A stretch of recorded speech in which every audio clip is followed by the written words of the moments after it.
Hello students, आज का जो हमारा टॉपिक है वो है रेजिस्टेंस वेल्डिंग। तो रेजिस्टेंस वेल्डिंग क्या होती है? The process of welding metal pieces by passing a heavy current through them which result in a local heating of these pieces and then completing the weld by the application of pressure is known as resistance welding। तो resistance welding में क्या होता है कि हम दो work PCs के बीच में हीट जनरेट करने के लिए इलेक्ट्रिक रेजिस्टेंस को यूज़ करते हैं। अगर ये दो वर्क पीस हैं और हमने यहाँ पर वेल्डिंग करनी है, ज्वाइन करना है इनको, तो हम क्या करेंगे? सबसे पहले इन दो वर्क पीस के बीच में क्या करेंगे? इलेक्ट्रिक करंट को पास करेंगे। तो जो इन दो प्लेट्स के बीच का जो सरफेस है, ठीक है, उनके बीच में जो इसकी जो दो जहाँ ये ज्वाइन हो रहे हैं, तो उनके जो लेयर्स हैं वो क्या करेंगी? रेजिस्टेंस ऑफर करेंगी अगेंस्ट करंट। तो उस रेजिस्टेंस के कारण हीट जनरेट होती है। देन हम प्रेशर अप्लाई करते हैं और वेल्डिंग को कंप्लीट कर देते हैं। तो इस टाइप की वेल्डिंग को कहते हैं रेजिस्टेंस वेल्डिंग। तो रेजिस्टेंस वेल्डिंग को हम दूसरे तरीके से भी डिफाइन कर सकते हैं कि it is a liquid state welding method where the metal to metal joint can be formed within a liquid state otherwise molten state. कि हमारा जो ये क्या है, लिक्विड स्टेट वेल्डिंग भी रहती है, क्योंकि इसमें जो हमारा वेल्डिंग के टाइम पर जो वेल्ड मेटल होती है वो क्या मोल्टन स्टेट में कन्वर्ट हो जाती है और देन मोल्टन स्टेट में हमारी ज्वाइनिंग हो जाती है। ठीक है, तो इसको थर्मो इलेक्ट्रिक प्रोसेस भी कहते हैं, क्योंकि इसमें इलेक्ट्रिक और हीट दोनों को यूज़ कर रहे हैं। तो थर्मो इलेक्ट्रिक हो गया, it is a thermo electric process in which heat is generated at the edge planes of welding plates. जैसे मैंने बताया था कि जो एजेस होते हैं वहाँ पर हम हीट जनरेट करते हैं। वेल्डिंग बिकॉज ऑफ किसके कारण होती है? वो इलेक्ट्रिक रेजिस्टेंस के कारण होती है। And a weld joint can be created by applying low pressure to these plates. ठीक है, this type of welding uses, सबसे पहले हम क्या यूज़ करते हैं? Electric resistance to generate heat. ठीक है, तो this process is very efficient with pollution free and the key advantage of resistance welding is that no other material, जैसे हम अदर इलेक्ट्रिक आर्क वेल्डिंग होगी या गैस वेल्डिंग में filler metal roads use करते थे, तो यहाँ पर हम एडिशनल मेटल को यूज़ नहीं करते। ठीक है, no other material are needed to create the bond which makes the process extremely cost effective but the applications are limited. लेकिन इसकी एप्लीकेशन लिमिटेड हैं because of features like equipment cost is high and material thickness is limited. तो there are several different form of resistance welding के अलग अलग type होते हैं, जैसे कि spot welding, seam welding, projection welding, flash welding, upset welding, which differ primarily by the types and shape of the weld electrodes that are use to apply the pressure and conduct the current. The electrodes, जो electrodes हम use करते हैं वो ज़्यादातर किससे बनी होती हैं? Copper based alloys due to superior conductivity properties. ठीक है, और जो इलेक्ट्रोड्स हैं उनकी कूलिंग के लिए हम क्या यूज़ करते हैं? वाटर यूज़ करते हैं। ठीक है, इलेक्ट्रोड्स के अंदर होलो इलेक्ट्रोड्स होती हैं जिसके अंदर हम वाटर को फ्लो करते हैं उनकी कूलिंग के लिए। ठीक है, अब प्रिंसिपल की बात करें तो प्रिंसिपल क्या है? तो working principle of resistance welding is the generation of heat because of electric resistance. ठीक है, रेजिस्टेंस क्या होता है? विरोध, रुकावट। ठीक है, तो इसका बेसिक वर्किंग प्रिंसिपल यही है। रेजिस्टेंस नाम इसलिए रेजिस्टेंस वेल्डिंग है इसका, क्योंकि इसका वर्किंग प्रिंसिपल भी यही है कि resistance welding is the generation of heat because of electric resistance. Electric resistance के कारण हम हीट जनरेट करते हैं। ठीक है, the resistance welding such as seam, spot, projection, ये सेम वर्किंग प्रिंसिपल पे काम करते हैं। Whenever the current flows the electric resistance then heat will be generated. ठीक है, जब हम करंट फ्लो करते हैं जब भी, तो देन क्या होता है, इलेक्ट्रिक रेजिस्टेंस प्रोड्यूस होता है, जिसके कारण क्या होती है, हीट जनरेट होती है। ठीक है, तो उस जनरेटेड हीट को ही हम वेल्डिंग के लिए यूज़ कर रहे हैं, तो इसीलिए इसको रेजिस्टेंस वेल्डिंग भी कहते हैं। ठीक है, सेम वर्किंग प्रिंसिपल जो है इलेक्ट्रिक कॉइल्स में भी यूज होता है। तो जो जनरेटेड हीट है वो डिपेंड करती है किस किस चीज़ के ऊपर डिपेंड करेगी, मटेरियल के रेजिस्टेंस के ऊपर, कितना अप्लाइड करंट के ऊपर, जो दो वर्क पीस हम ज्वाइन कर रहे हैं उनकी सरफेस के कंडीशंस के ऊपर, और कितने टाइम पीरियड के लिए हम करंट पास कर रहे हैं, इस चीज़ के ऊपर ये डिपेंड करती है। तो इसको जो फार्मूला है, मैथमेटिकल फार्मूला है हीट जनरेशन का, वो है H = I²RT। तो H क्या है यहाँ पर, H is generated heat and the unit of heat is joule में है। I क्या है, हमारा इलेक्ट्रिक करंट है, इसकी यूनिट किस में है, एम्पियर में है। R क्या है, हमारा इलेक्ट्रिक रेजिस्टेंस है, रेजिस्टेंस किस में मेजर करते हैं, ओम्स में। ठीक है, और T क्या है, टाइम है, जिस टाइम के लिए हमने जिस टाइम पीरियड के लिए हमने जो करंट है वो सप्लाई किया है। तो रेजिस्टेंस वेल्डिंग के लिए हमें क्या कि रेजिस्टेंस चाहिए, तो दो हीट जनरेटेड जो होती है वो किसके, जैसे हमने फार्मूला लिखा है H = I²RT, तो the heat generated is directly proportional to the resistance offered by any point in the circuit. ठीक है, और सबसे ज़्यादा रेजिस्टेंस कहाँ पर होगा, जो दो ज्वाइनिंग सरफेस है, तो जहाँ पर दो प्लेट्स ज्वाइन कर रही हैं उनका जो सरफेस होगा उसके ऊपर सबसे ग्रेटेस्ट रेजिस्टेंस होता है, इसलिए वहाँ पर ग्रेटेस्ट हीट जनरेट होती है। ठीक है, तो उस हीट से हम क्या करते हैं, जो मेटल है उसको हीट से क्या होता है, वो मोल्टन पूल में कन्वर्ट हो जाती है। देन हम उस पर धीरे धीरे प्रेशर अप्लाई करते हैं और फिर उसको कुछ टाइम के लिए छोड़ देते हैं, तो आफ्टर सोल्डिफिकेशन हमारा वेल्डिंग कंप्लीट हो जाता है। तो जो ये डायग्राम है जो वर्किंग प्रिंसिपल दिखा रहा है हमारा रेजिस्टेंस वेल्डिंग का, तो इसमें वही है कि ये हमारी दो प्लेट्स हैं जिनको हमने वेल्ड करना है। ये कौन सा जॉइंट है, लैप जॉइंट लगा हुआ है। तो ये दो इलेक्ट्रोड्स हैं, ठीक है, जो हमें किसके साथ जोड़ रखे हैं, ये ट्रांसफार्मर है। ठीक है, ये टाइमर है जो टाइम कंट्रोल कर रहा है, क्योंकि हमने कहा था H = I²RT, तो कितने टाइम पीरियड तक हम करंट सप्लाई कर रहे हैं, रेजिस्टेंस ऑफर हो रहा है, सब चीज़ों पे डिपेंड करता है हमारा रेजिस्टेंस वेल्डिंग। तो ये दो इलेक्ट्रोड्स हैं जिनका मटेरियल किसका है, कॉपर का है। ठीक है, और इन इलेक्ट्रोड्स के अंदर मैंने बताया कि इनको ठंडा रखने के लिए हम क्या यूज़ करते हैं, वाटर यूज़ करते हैं। तो सबसे पहले क्या होगा कि इन दो वर्क पीस के बीच में आर्क प्रोड्यूस, मतलब इलेक्ट्रिक करंट पास करने के लिए इनको टच किया जाएगा। तो जब इलेक्ट्रिक करंट पास होगा, देन जो ये दो प्लेट्स हैं इनका जो ज्वाइनिंग होनी है, तो उनका जो सरफेस है उसके ऊपर क्या होगा, सबसे ज़्यादा रेजिस्टेंस ऑफर होगा, जिसके कारण हीट जनरेट होएगी। और यहाँ पर हमारा क्या होएगा, मोल्टन पुल जनरेट होगा। फिर हम यहाँ पर दोनों साइड से प्रेशर अप्लाई करेंगे, ठीक है, और कुछ टाइम के लिए उसको छोड़ देंगे। तो आफ्टर सोल्डिफिकेशन हमारा क्या होगा, वेल्डिंग कंप्लीट हो जाएगी। तो जो greatest heat can be use to soften the edge metal to shape a tough weld joint with fusion. This method generates weld with no application of any flux, filler material and shielding gases. तो इसमें यही फ़ायदा हमने पहले भी बात करी थी कि यहाँ पर हम ना तो कोई फिलर मेटल यूज़ कर रहे हैं, ना कोई गैस यूज़ कर रहे हैं। तो इसलिए ये इसका एडवांटेज है कि ये पोल्यूशन फ्री और नॉइज़ फ्री है।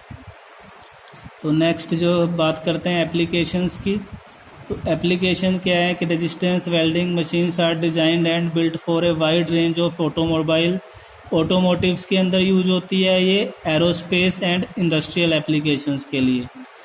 Through automation the action of this machine is highly controlled and repeatable, allowing manufacturers to staff production readily. ठीक है। तो इसके अंदर ऑटोमेशन पॉसिबल है, तो ये स्टाफ प्रोडक्शन मतलब प्रोडक्शन हाई प्रोडक्शन के लिए भी हम इसको यूज़ कर सकते हैं वेल्डिंग प्रोसेस को। एडवांटेजेस की बात करें तो this is a high speed welding, high speed है इसकी, ठीक है। Also this process can be easily automated, हम इजीली कर सकते हैं। सूटेबल है ये हाई प्रोडक्शन के लिए। इकोनॉमिकल है जर्नल यूज़ के लिए। नो फिलर मेटल, इसमें कोई फिलर मेटल की आवश्यकता नहीं होती। डिसिमिलर मेटल को भी हम यहाँ पर इजीली ज्वाइन कर सकते हैं। तो लिमिटेशन की बात करें तो इसकी इनिशियल कॉस्ट क्या है, हाई है, और the joints have lower tensile and fatigue strength. तो जो ज्वाइंट तैयार होते हैं उनकी टेंसाइल और फटीग स्ट्रेंथ क्या होती है, कम होती है। तो ये इसके हमारे लिमिटेशन या डिसएडवांटेज हैं रेजिस्टेंस वेल्डिंग के। तो टाइप्स ऑफ, हमने रेजिस्टेंस वेल्डिंग में स्पॉट वेल्डिंग कहा था, तो इसका वर्किंग प्रिंसिपल भी सेम है। तो ये डायग्राम हमारा दिखा रहा है रेजिस्टेंस स्पॉट वेल्डिंग को।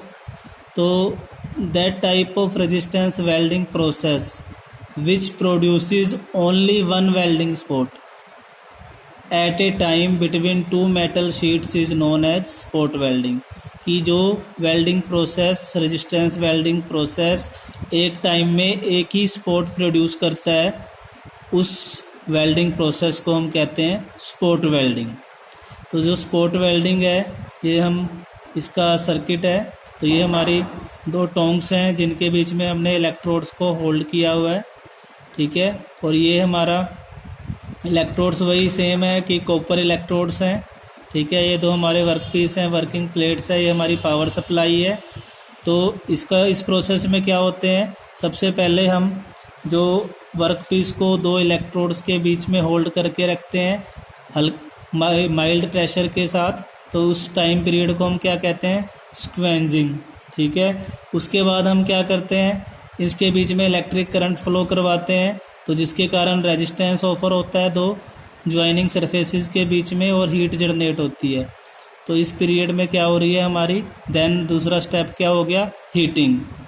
उसके बाद क्या करते हैं, हम इसको कुछ टाइम के लिए अंडर प्रेशर होल्ड करके रखते हैं, तो ये हो गया हमारा होल्ड टाइम थर्ड स्टेप में। और उसके बाद हम क्या करते हैं, इलेक्ट्रिसिटी को ऑफ कर देते हैं और कुछ टाइम के लिए छोड़ देते हैं। तो उसके बाद हमारा वेल्डिंग प्रोसेस क्या होता है, कंप्लीट हो जाता है। तो इसके भी एप्लीकेशंस, एडवांटेजेस, डिसएडवांटेजेस। तो एप्लीकेशंस की बात करें तो जो स्पॉट वेल्डिंग है वो हमारा जो यूज होती है steel welding, steel and well equipped with the electronic timer can be used for welding of aluminium, copper and stainless steel, ठीक है। तो इन वेल्डिंग प्रोसेसेस को हम मेनली तो स्टील के लिए ही यूज़ करते हैं, लेकिन अगर हम इलेक्ट्रॉनिक टाइमर लगा दें तो एल्युमिनियम, कॉपर और के वेल्डिंग के लिए भी हम इसको यूज़ कर सकते हैं। और ये जो है हमारी रेफ्रिजरेटर्स के अंदर, ऑटोमोबाइल्स एंड मेटल टॉयज के और मेटल स्टैंपिंग असेंबलीज के अंदर स्पॉट वेल्डिंग यूज होती है। एडवांटेजेस की बात करें तो वेल्डिंग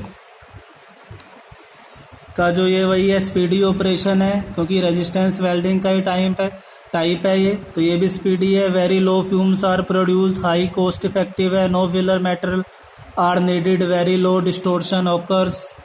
ये इसके एडवांटेजेस हो गए। लिमिटेशंस की बात करें तो सेम वही जो रेजिस्टेंस वेल्डिंग की हमने एडवांटेज डिसएडवांटेज किए थे, तो वही इसके भी हैं कि वेरी एक्सपेंसिव इक्विपमेंट है, ठीक है। Thickness of weld sheet is limited up to 6 mm तक थिकनेस वाली वेल्डिंग शीट्स को ही हम वेल्ड कर सकते हैं, ठीक है।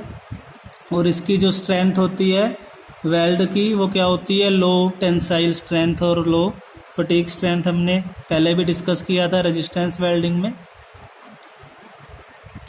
तो नेक्स्ट टाइप है हमारा प्रोजेक्शन वेल्डिंग।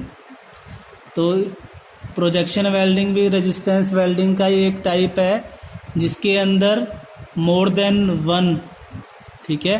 स्पॉट वेल्डिंग में हमारा एक टाइम पर एक ही एक ही वेल्ड स्पॉट प्रोड्यूस हो रही थी, तो the type of resistance welding process which produces number of welding spot at a time between two metal sheet is known as projection welding. तो ये इसका डायग्राम है बिफोर वेल्डिंग, ठीक है। ये हमारी वही दो इलेक्ट्रोड्स हैं, ये हमारा वर्क पीस है और ये शीट है। तो यहाँ पर हमने ये चीज़ क्या है, प्रोजेक्शंस हैं। तो जितनी प्रोजेक्शन होंगी उतनी हमारी वेल्डिंग स्पॉट प्रोड्यूस होंगी। तो ये हमारा हम देन क्या, वही प्रोसेस वही है सेम, पहले होल्ड करेंगे देन इलेक्ट्रिसिटी पास करेंगे जिसके कारण हीट जनरेट होगी, ठीक है। और उसको फिर हम फोर्स प्रेशर पे होल्ड रख के थोड़ी देर के लिए रख देंगे और हमारा वेल्डिंग कंप्लीट हो जाएगी। तो ये बिफोर वेल्डिंग है, ये आफ्टर वेल्डिंग है। तो जो दो प्रोजेक्शंस थी वहाँ पर हमारी दो वेल्डिंग स्पॉट प्रोड्यूस होगी। तो जब एक टाइम पे एक स्पॉट प्रोड्यूस होती है तो उसको स्पॉट वेल्डिंग कहते हैं, और more than one spot produce होती है उसको कहते हैं हम प्रोजेक्शन वेल्डिंग। तो एप्लीकेशन, एडवांटेज, डिसएडवांटेज। एप्लीकेशंस की बात करें तो used in production of highly efficient water and gas tight joints, used widely for making structural shapes. Advantage: a number of welds can be made simultaneously in one welding cycle of the machine. Less overlap and closer weld spacing is possible. Smaller in size than other welding process. Has better appearance on the side. Wear tear of electrode is less. Problem of oil, rust, scale and coatings are less.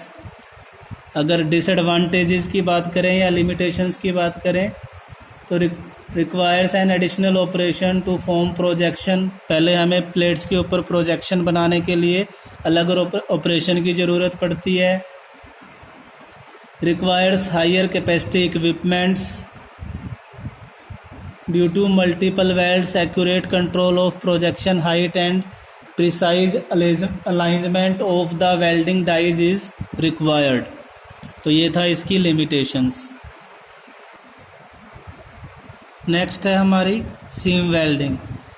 तो seam welding में क्या होता है, ये continuous welding process है। That type of resistance welding process which consist in making a continuous seam of weld on two overlapping metal sheet is known as seam welding. तो इस method में क्या होता है कि जैसे स्पॉट वेल्डिंग में एक स्पॉट होती थी, प्रोजेक्शन वेल्डिंग में नंबर ऑफ स्पॉट्स होती थी, और सीम वेल्डिंग में क्या होता है, कॉन्टिन्यूस वेल्डिंग हो रही है, ठीक है। तो ये जैसा कि डायग्राम में दिखाया गया है, तो इसके अंदर हम सीम वेल्डिंग के अंदर सर्कुलर इलेक्ट्रोड्स यूज़ करते हैं। ये हमारा एसी पावर सप्लाई है, ये वेल्डिंग ट्रांसफार्मर है। तो ये हमारा जो सीम वेल्डिंग के अंदर इलेक्ट्रोड्स हैं वो रोटेट करती रहती हैं, और जो ये दो शीट्स हैं इनके बीच में कॉन्टिन्यूस वेल्डिंग होती रहती है। तो जो सीम वेल्डिंग है ऑपरेशन है, ये वही रेजिस्टेंस वेल्डिंग की तरह ही इसका वर्किंग प्रिंसिपल सेम है। और ये प्रोसेस जो हम यूज़ करते हैं वो leak tight continuous joints in sheet metals में प्रोड्यूस करने के लिए सीम वेल्डिंग को हम यूज़ करते हैं। तो इस वेल्डिंग के अंदर भी वही होता है कि पहले हम दो इलेक्ट्रोड्स के बीच में ओवरलैपिंग जो प्लेट्स को होल्ड रखते हैं, देन करंट प्रोड्यूस करते हैं, रेजिस्टेंस के कारण हीट जनरेट होती है, ठीक है। और फिर हम उसके ऊपर हल्का प्रेशर लगा के वेल्डिंग को कंप्लीट कर लेते हैं। एडवांटेजेस, डिसएडवांटेजेस की बात की जाए तो ये very less wheel dressing and replacement problem है इसके अंदर। Yield point is totally unaffected होता है। Little grain growth in the material to be welded. Limitations बात करें या डिसएडवांटेजेस की बात करें तो cannot be used for small group of metals. Highly large and expensive equipment होता है इसका। एप्लीकेशंस की बात करें तो manufacturing of tanks and bellows, manufacturing of metal sheets, manufacturing of batteries. तो यहाँ पर ये सीम वेल्डिंग हम यूज़ करते हैं। नेक्स्ट है हमारा प्रिक्यूशन वेल्डिंग। तो a type of electric welding which utilises electric arc mainly for heating but utilises pressure, कौन से, but percussive type, like all resistance welding process for completing the joint is known as percussion welding. तो जैसे कि diagram में दिखाया गया है कि हम दो जो वर्क पीस हैं हमारे, वो क्लैंप और एक फिक्स्ड क्लैंप है और ये स्लाइडिंग क्लैंप है, तो इनके बीच में हेल्ड किए गए हैं। और ये हमारा बट ज्वाइंट हम लगा रहे हैं यहाँ पर बट ज्वाइंट के लिए। तो इस प्रोसेस में क्या होता है कि a high voltage potential from large capacitor is applied to the parts of to the butt welded which are held apart against heavy spring pressure by a trigger mechanism। तो ये ट्रिगर मैकेनिज्म को use करते हैं। तो जब हम trigger को release करते हैं तो वर्क पीस क्या होता है, स्प्रिंग्स के फोर्स के कारण प्रेशर के साथ इस दूसरे वर्क पीस की तरफ मूव करता है। तो जब उनके बीच में जो गैप है 0.75 mm से लेके 1.5 mm के बीच में रह जाता है, तो एयर गैप जो होती है वो ब्रेक कर जाती है, ठीक है। और इलेक्ट्रिक आर्क, जो हाई वोल्टेज की इलेक्ट्रिक आर्क हमारी प्रोड्यूस होती है, ठीक है। तो जिसके कारण हमारा क्या है, हीट जनरेट होती है और उसके बाद हम दोबारा प्रेशर अप्लाई करके वेल्डिंग को कंप्लीट कर लेते हैं। पावर की बात करें तो 200 से 300 किलोवाट पावर हमारी ऑलमोस्ट 0.001 सेकंड में प्रोड्यूस हो जाती है। तो अगर एडवांटेजेस की बात करें तो ये प्रोसेस क्विक है, इसका जो हीट अफेक्टेड जोन है वो बड़ा लिटिल होता है, डिसिमिलर मेटल्स को भी वेल्डिंग के लिए हम इसको यूज़ कर सकते हैं। लिमिटेशंस की बात करें तो ओनली स्मॉल डायामीटर्स वायर्स और ट्यूब्स कैन बी वेल्डेड, और सिर्फ इस पे हम बट ज्वाइंट या टी ज्वाइंट ही वेल्ड कर सकते हैं। एप्लीकेशंस की बात करें तो welding satellite, tips to tools, copper to stainless steel और aluminium, silver contact tips to copper, zinc to steel, cast iron to steel, leads in wires on electrical slab. तो ये इसकी एप्लीकेशंस थी। टूल्स के अंदर टिप लगाने के लिए, ठीक है, इलेक्ट्रिक फिलामेंट्स में जॉइंट लगाने के लिए, और वायर्स और ट्यूब के बीच में टी जॉइंट लगाने के लिए ये प्रिक्यूशन वेल्डिंग हमारी यूज होती है। Thank you.